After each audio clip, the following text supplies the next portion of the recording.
Hello and welcome to another show on Metropolitan Sports Radio. We skipped our show on Friday because my dad wasn't in town, so there'll be a lot more to talk about today. Um, since we started the show, this is the first time the Mets have not had a very good week. Bringing it over. Yeah, I guess Jimmy, last show they're on a 7 game win streak, and I think they won one more game, and since then they've lost three of four. But still, I think the Mets are in good shape. Magic number is 8. The only thing is the Nationals have been coming on pretty strong, huh? I think they've won 6 of their last 7 or something like that. And Bryce Harper is playing like the true MVP, having just hit another home run today. I think his 41st home run of the year. Yeah, I mean, it's a 7 game lead now for the Mets. Not a very good week for them. Subway Series. Another game tomorrow, nationally televised on ESPN. Cespedes has been in a mini slump. He's not mini slump for Cespedes, as in hitless in his last 17 at bats. No homers in the past few games, and it seems like the pitchers have been able to contain him. Although, yeah, so he hasn't gotten a hit since he was hit by pitch, hit by Tom Kohler, I think, of the Marlins. So that's hopefully not something the Mets have to worry about. Well, tomorrow I think Collins is going to move him down the lineup. He's been batting either in the 2 hole or the 3 hole most of the season. To try to get him started, I think Collins is going to move him down in the lineup. Our pitching has also been a little bit suspect, I think, huh? The Mets starters, they have a collective 4.66 ERA since August 20th. So what's been a real strength of the team has struggled a bit. I think people think that our young starters, most of who have not pitched before in September, are getting tired. And of course, there's a big controversy with Harvey's innings, but Syndergaard, he started getting tired. He had an 11-day rest. He came back really strong.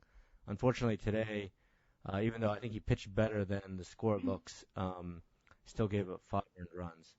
And DeGrom has had 2 bad starts in a row now. He's given up 6 earned runs both times. So Collins has already announced that he's going to skip DeGrom's start next Tuesday, and Logan Barrett's going to come again and take his spot. DeGrom's velocity hasn't really decreased, but what both the coaches and himself are saying is that he's having trouble getting the ball down in the zone. So that could be a sign of fatigue as well. So this is really uncharted waters. We have a fantastic but very young rotation who are not used to pitching 180 to 200 innings this season. So I hope we can wrap the season up pretty soon so that we can rest these guys and they'll be fresh for the playoffs. What do you think, Jamie? I think the Mets starters are definitely getting tired, although I do think that sort of Cologne's been pitching the best out of everyone in their young staff. DeGrom, he's struggled his past few starts. We'll see how he does. Of course, he went through the same sort of rough patch back in early May, late April. He started out the season really strong and hit somewhat of a little rough patch and then came back strong. They're going to skip his start next time around in the rotation. So hopefully that'll give him some rest, figure some stuff out. And I trust that the Mets, they've done well with their young pitchers so far, apart from Tommy John surgery, but otherwise they've done a good job with them. And hopefully that can translate into now when they need it the most, when they need to make the playoffs, and when their fan base is up and probably the largest crowd at Citi Field ever. So if anyone wants to call in again, you can Skype in on SCM King, and we'd love to talk with you. Meanwhile, Jamie, let me ask you some questions about the Mets and see what you think. All right. Conforto and Duda. Collins loves to mix up the lineup these days. He loves to have these lineups lefty righty, lefty righty. He also likes to stack his lineup with righties when a lefty comes in. So when a lefty's pitching, what do you think about the strategy of resting Conforto and Duda? I think Duda's been hitting very well against lefties this year. With that in mind, his track record has been he's better with righties. Terry Collins seems to look at last season's prior, and again, he's probably had a lot more at bats against righties this year, which for that righty lefty split, I think he also has more power against righties. Um, Who's that, Duda? Duda,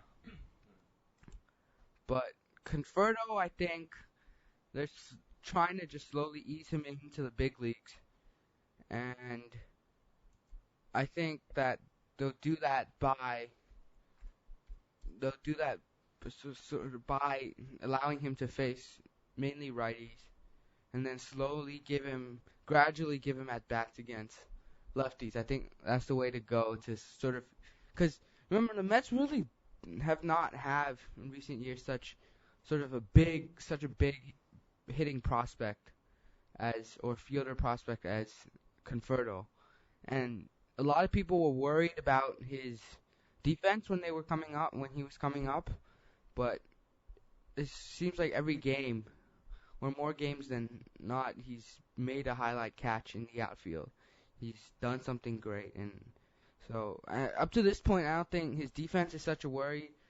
His bat seems to have been good. I think they should start to slowly bring him in, and hopefully next season he'll be able to play against both side pitchers. But again, so Dad, I have a question for you. What do you think of if they re-sign Cespedes, they have converted Lea Granderson, what's Juan Lagares going to be?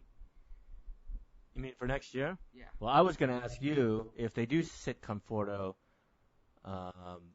what do you think is the best alignment? They should put Kadir in place of Conforto and keep Cespedes in center, or would you move Cespedes over to take Conforto's spot and play Lagares in center? I think Lagares will be. I think if they do re-sign Cespedes and they keep Lagares and not trade him, which I think they will because he's not had such a great season. Of course, he does his arm's not been strong. They say he needs Tommy John. We'll see if he opts for that, but I don't think he does. He's a fielder. His defense, of course, has not been as great as last year. His bat's not been the 280 batter he was last year. So I think the Mets, even if they want to, they have to build his stock up, sort of, and try to get it so that his trade value's up, and other teams will want to trade for him, and so that they can get the maximum return for him. Otherwise, so in that case, then if they have all three starting outfielders, then I think they'll have Lagares in the same role as right now, starting against righties. Sorry, against lefties, and then if they do that, though, that basically means to get Kadir some playing time, he needs to play at first, and then Duda has to sit. So you think Duda's an everyday player? Duda, let's not forget, he actually has a better batting average against lefties than righties this year.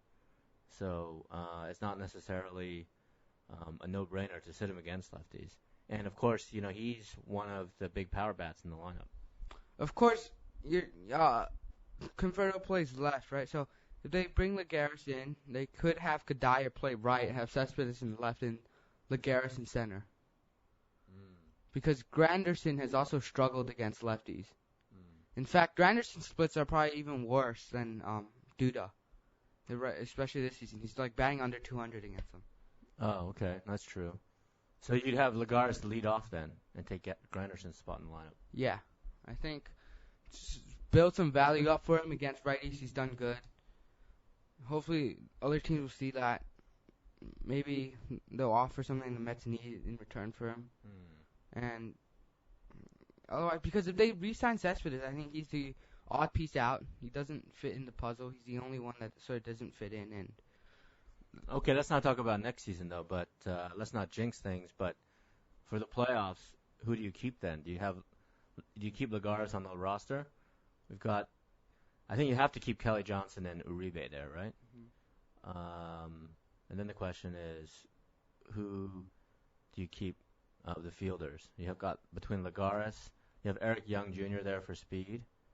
Um, who else would you keep? EY, the Mets non-tendered him. Do you think they'll? I think I mean, the Mets really don't have any speed guys. Yeah, it's They, just a they, question they. for the playoffs. They need the speed. I think they. The original plan was to call him up in September, have him pinch run for the stretch run. Um, I don't know what they're gonna do about the playoffs. I mean, the Mets. The thing is, the Mets have so many valuable assets to them right now. They sort of have too many. They don't know that.